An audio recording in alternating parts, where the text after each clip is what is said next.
One has to wonder why there is a trail of rocks leading into the distance. What could it mean? Does it lead to something interesting or surprising?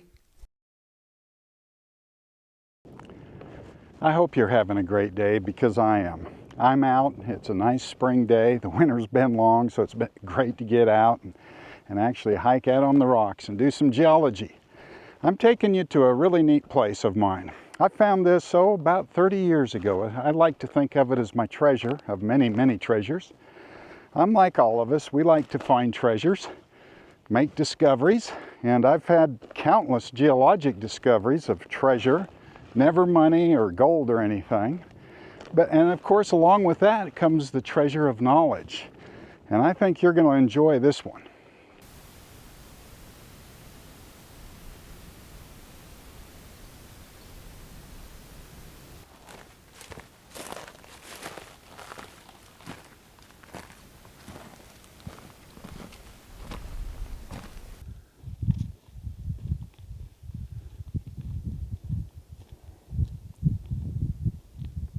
Well, I finally made it, and this is what I saw so many years ago.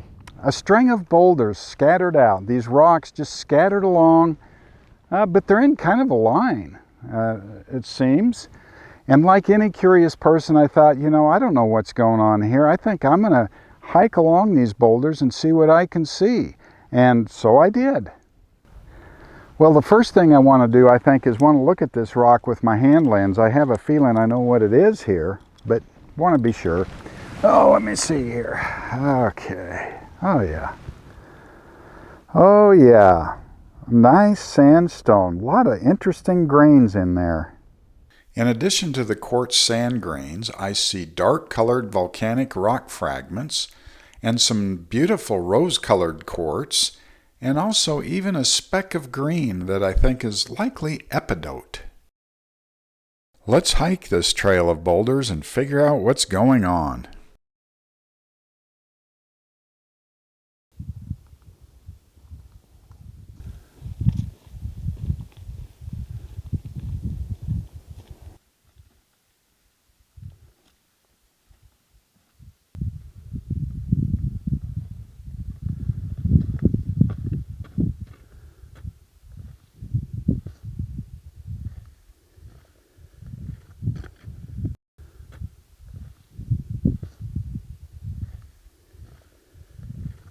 One of the things you have to notice here on this sandstone, this layer of sandstone, very interesting, are all these holes in here and sometimes some bigger depressions.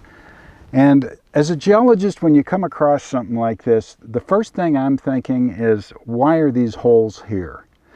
And one of the common things is weathering, erosion. The weathering, the rain and the wind and all that is just eroding this sandstone in these weird ways. Now, a question I have for you to ponder is, well, how would you prove that this is or is not weathering?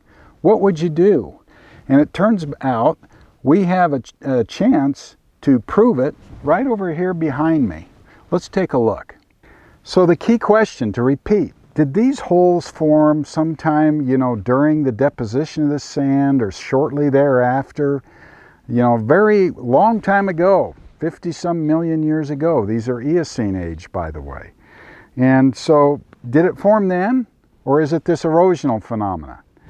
And one way we can think about this is they're being protected right now, right under this hill.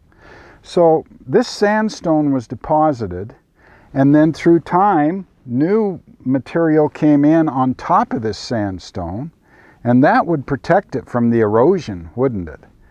So, and here, if I come right over to here, and right over on this side of me, and along here, I see these same features.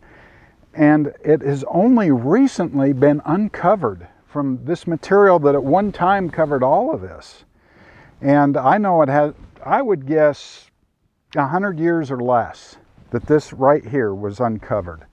And the reason I know that is I've been out here a lot, and I see old roads that were made, 70 years ago, 80 years ago, and many of them you can barely even see them. These hills erode very quickly. So they are revealing the new surface of this sandstone day by day. And to make that point even clearer, if I went in here with a shovel and started cleaning this out and had a hose and spraying it off, I would reveal the very same features that we're seeing scattered about here. So we've been able to prove that these interesting depressions on the sandstone have been preserved for some 50 million years, but we still don't know how they formed. I think we'll figure that out shortly. Looking at some of the larger features, shall we say, of this sandstone, we look at this way, in this direction. By the way, I just walked up the trail of boulders right over there, almost 90 degrees to me. I'm looking right at them.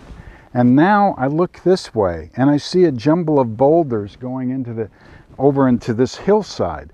And I see some over in the distance along there. Kind of interesting, isn't it? So we have this trail of boulders over here. This one here, I'm wondering what's right over this way. Basically right across this little hill. Let's take a look.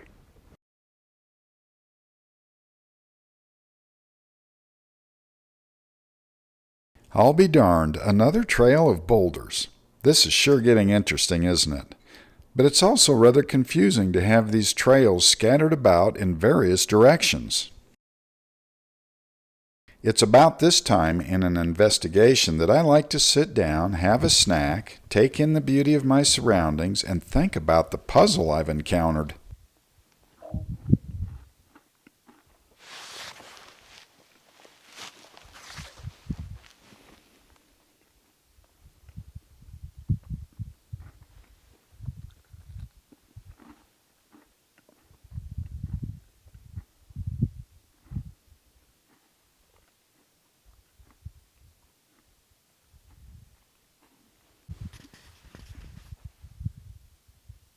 It's time to review some of our findings.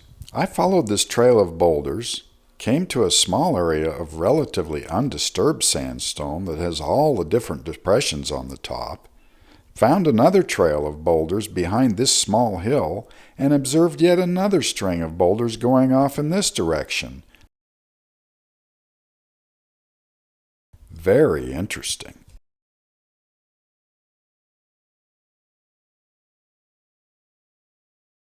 I think a view from high above is going to be especially helpful in this case, so let's take a look.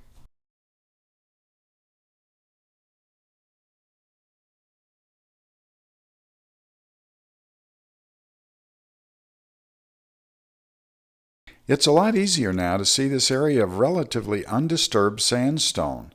Some of it goes under this hill right here. And if you look carefully, you can see a small piece of it that extends out on the other side of the hill and right here.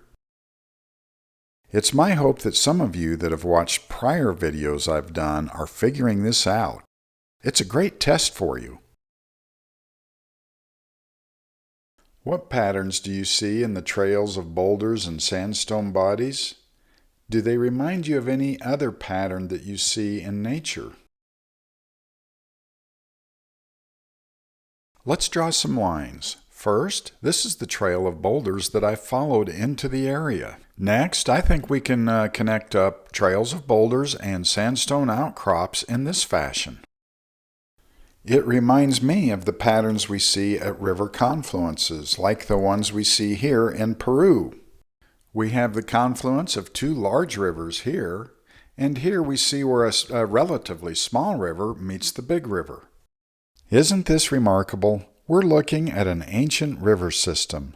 The larger river flowed along this path, depositing sand, and the trail of rocks we followed are remnants of a smaller river that joined the larger river.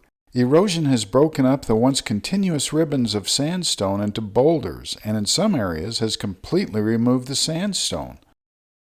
But what about the strange holes and depressions we observed? I think we're going to have to think about that just a bit more. I'll tell you what, that was sure a fun adventure. Just to learn, the learning and the discovery, it's all great.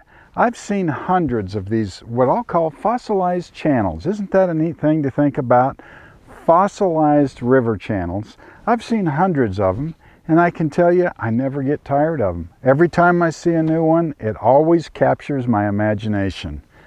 I think it's time that we do a whiteboard discussion to make sure we're all on the same page with our knowledge and understanding of what's actually happening out here. Well, I hope I don't run out of light here, but let's get to it, shall we? A cross-sectional view right here of the river with the red sand in here. I put it as red, that's in the bottom of the channel.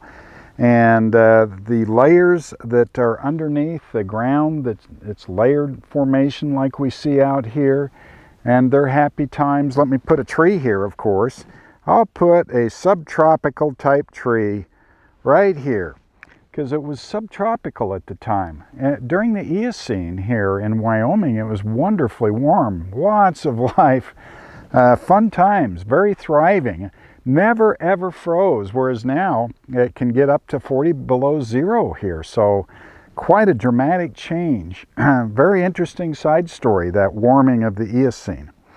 And up here we have a map view looking down at what we observed. So we saw a channel with here that came around like this. Let me back up here and say, first of all, we walked along this channel here where I have these dots. Those are the boulders and the rocks. We walked along, we came right here, and we saw this nice S-shaped channel here. And lo and behold, as we figured out, that's the intersection of the confluence of two river channels. Just amazing, isn't it? Now, so back here to a cross-section across this channel back in the day.